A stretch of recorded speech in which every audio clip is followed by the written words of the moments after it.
Assalamu alaikum class 10th. This is our lecture 42. As we are doing our question answers of chapter 6, these are the last questions of exercise.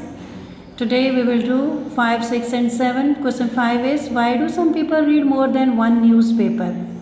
ध्यान देखें, comparison है तो A वाला है more than one newspaper. क्यों पढ़ते हैं एक से ज़्यादा अखबार? Some people read more than one newspapers to get different viewpoints of the story and to check for its validity. कि क्या वो वैलिड है, क्या वो ऑथेंटिक है, क्या वो ठीक है। वो ज़राए हर एक के डिफरेंट होते हैं, हर कोई अपने बावसूद ज़राए को इस्तेमाल करते हुए ख़बरें हासिल करता है। तो डिफरेंट व्यू पॉइंट्स को देखने के लिए भी और ये है कि क्या वाकई वो हकीकत है, ये जानने के लिए भी वो मुख्तलिफ अखबार पढ़ते हैं। Next question is, how can reader give feedback to the newspapers article? Newspaper जो आर्टिकल्स लिखे हुए होते हैं, क्या उनके बारे में जो रीडर है वो अपनी राय का इजहार कर सकता है? देखिए, आप अखबार पढ़ते हैं, आर्टिकल्स पढ़ते हैं, डिफरेंट जो एक्सपर्ट्स होते हैं उन्होंने अपनी राय का इजहार किया होता है, अपने अपने जो भी उन्होंने लिखे होते हैं कॉलम्स। तो क्या आप उनके बारे में कोई राय का इजहार कर सकते हो? Readers can give feedback to the newspaper articles by getting their writings published in the public forum pages. मैंने आपको बताया था कि अखबार के मुख्तलिफ हिस्से होते हैं। अगर आप अखबार को खोल के देखो तो आपको एक पब्लिक फोरम पेजेस के हेडिंग से भी नज़र आएगा पेज। उसमें जो मुख्तलिफ रीडर्स हैं वो अपनी अपनी राय का इजहार कर सकते हैं, अपनी राइटिंग्स उसमें भेज सकते हैं। Next question is, which medium do you prefer for news, why? आप कौन सा मीडियम को प्रेफर करोगे? तो आपको मालूम है कि हमने जो बुक का कंक्लूजन देखा था तो उसमें हमें ये एडवाइस किया गया था कि हमें दोनों मीडियम्स को प्रेफर करना चाहिए, दोनों मीडियम्स को देखना चाहिए, क्योंकि दोनों के अपने अपने स्ट्रॉन्ग पॉइंट्स हैं। तो हमें दोनों के स्ट्रॉन्ग पॉइंट्स से अवेयरनेस हासिल करनी चाहिए। दैट्स वाई हमारा आंसर क्या होना चाहिए? I prefer both mediums for news. मैं दोनों मीडियम्स को प्रेफर करता हूँ, television and newspapers, because each medium has strength that the other does not. हर एक की एक स्ट्रेंथ है जो कि दूसरे की कमी होती है, जो दूसरे के में नहीं है। हर एक के अपने स्ट्रॉन्ग पॉइंट्स हैं। TV news is like having a fast food meal. TV की जो ख़बरें हैं, हमें पकी पकाई तैयार खाना मिल जाता है, हमें क्विक हमें मिलता है। Where as reading a newspaper is like having a 10 course dinner. So the ideal is to read the news and watch it on television. It will give better realization of significance or magnanimity of affairs. अब क्या चीज़ है कि is to read the news and watch it on television. दोनों को use करो, अखबार में पढ़ लो और टीवी पे देख लो। रीज़न क्या है, क्यों करना चाहिए? It will give better realization of significance. Significance होती है इम्पॉर्टेंस, और मैग्नेनिमिटी या मामलात की जो शिद्दत है, संगीनी है मामलात की, वो आपको ज़्यादा बेहतर तौर पर मालूम हो जाएगी, आप जान पाओगे। ये आपको मालूम है कि ये चैप्टर्स जो आपको गिवन है उसमें ये आपके जो शॉर्ट क्वेश्चन है उसके बैक पे ये सारे कंपोज है। आप गौर से देखोगे तो आपको ये पार्ट उसका मिल जाएगा। लॉन्ग वाले जो एडिशनल क्वेश्चंस हैं वो यही हैं इसके नीचे, जो नेक्स्ट हम करेंगे, ताकि बच्चों को कोई कन्फ्यूजन ना हो कि हमें तो एडिशनल क्वेश्चंस मिले ही नहीं हैं। शॉर्ट वालों के जो एडिशनल क्वेश्चंस हैं उसके साथ ही कंपोज हैं, जहाँ पे उनकी एक्सरसाइज के क्वेश्चन हैं, लेकिन लॉन्ग वालों के ये वाले एडिशनल क्वेश्चंस हैं। Yes class 10th, let's revise our first conditional. The first conditional, this is page 74 and this is exercise of chapter 6. Here we again read about the first conditional that you have done in your previous class, class 9th. The first conditional sentences कौन से होते हैं? आपको मालूम है कि जो if वाले sentences हैं वो conditional sentences कहलाते हैं, और हम ज़ीरो कंडीशनल समेत first, second and third conditional तीनों को कर चुके हुए हैं। तो पहला कंडीशनल क्या है? The first conditional sentences are use to speculate. Speculate होता है अंदाज़ा लगाना, स्पेकुलेट अंदाज़ा लगाना। और आपको मालूम है कि स्पेकुलेट सिर्फ अंदाज़ा लगाना ही नहीं होता, गौर व फिक्र करने के लिए भी आता है। लेकिन यहाँ पे हमारा जो मकमा नज़र है, हमारा जो मकसद है वो ये है कि हमने ये असेस करना है कि क्या है the first conditional. First conditionals are use to speculate about possible situations, ऐसी सिचुएशंस जो कि वकूअ पज़ीर हैं या होंगी, that can really happen at present और इन फ्यूचर, यानी ऐसी हकीकत, ऐसी बात जो या तो प्रेजेंट में वकूअ पज़ीर हुई है और या हो जाएगी। एग्जाम्पल आप देखो, if they are busy people they will miss the news. आपकी टेक्स्ट की लाइन है, अगर वो मसरूफ़ लोग हैं तो वो ख़बरें मिस कर देंगे, ख़बरें उनसे रह जाएंगी। अब यहाँ पे एक चीज़ आपने ख्याल रखना है कि इसकी फॉर्मेशन का एक रूल है, आपको याद आ गया है? यस, अगर जो आपकी इफ़ क्लॉज है, if plus present tense use होगा उसमें, और प्लस जो आपकी जो इफ़ क्लॉज आपकी डिपेंडेंट क्लॉज होती है, ये भी आपको याद होना चाहिए और ये पूछा जा सकता है। सपोज़ आपका ये जो है if they are busy people, ये आपकी इतनी अंडरलाइन करके आपसे पूछा जाएगा कि ये आपकी मेन क्लॉज है या डिपेंडेंट क्लॉज है, तो आपकी ये डिपेंडेंट क्लॉज होगी, क्योंकि ये किस पे डिपेंड कर रही है? दे will miss the news. They will miss the news आपका एक मेन क्लॉज है और इफ़ उस क्लॉज उसकी डिपेंडेंट क्लॉज है, और दे विल मिस द न्यूज़ आपका फ्यूचर टेंस में है, और आपकी वो पार्ट जो है फर्स्ट पार्ट है इफ़ क्लॉज है वो प्रेजेंट टेंस में है।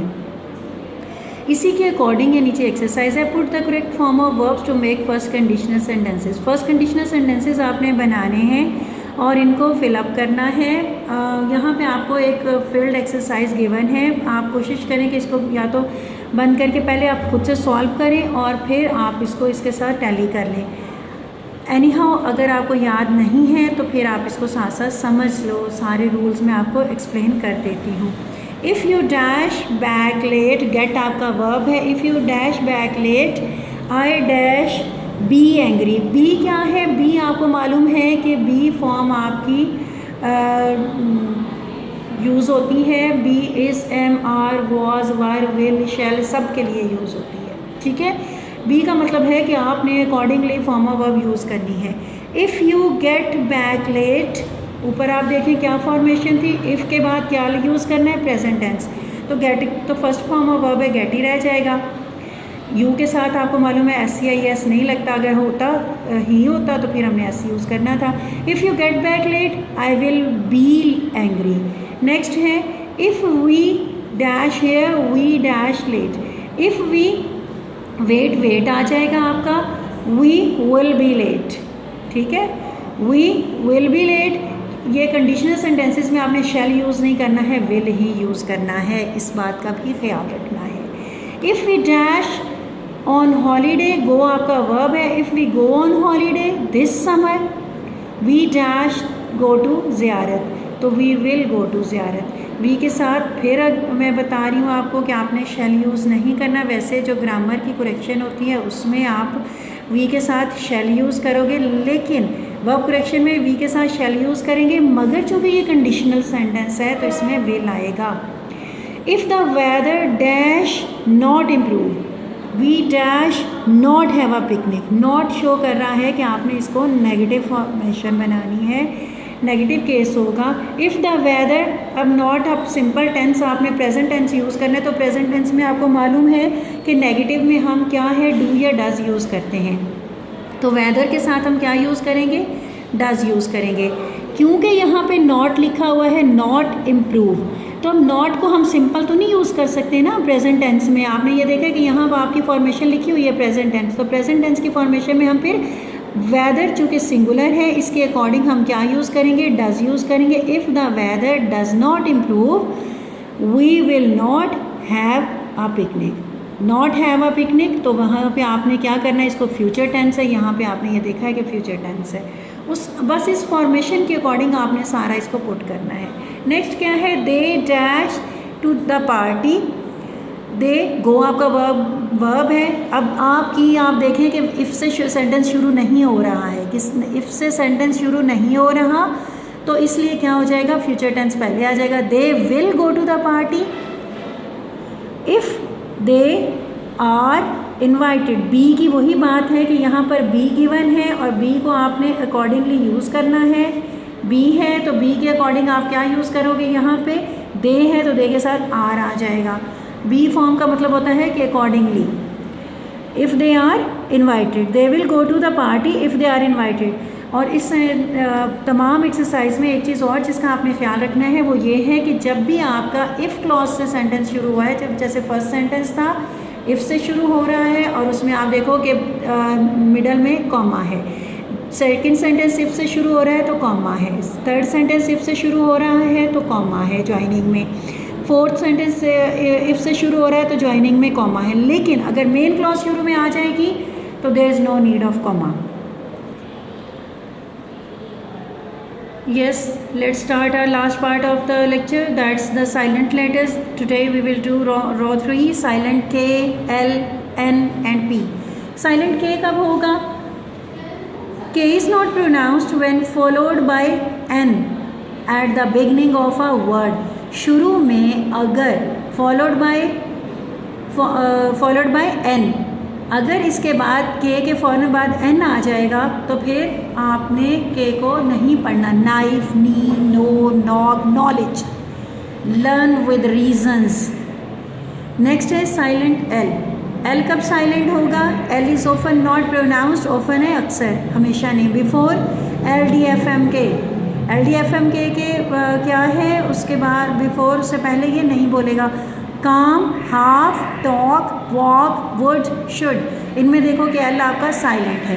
नेक्स्ट इज आ गया है silent N. N is not pronounced following M at the end of a word, following M at the end of a word, end में है और उससे पहले एम आ रहा है, एंड में आएगा एन और उससे पहले एम होगा तो एन साइलेंट हो जाएगा। Autumn, hymn, column, autumn, hymn और कॉलम, इनमें एन आपका साइलेंट है। Silent P. P is not pronounced at the beginning of many words using the suffix psych and PNE new.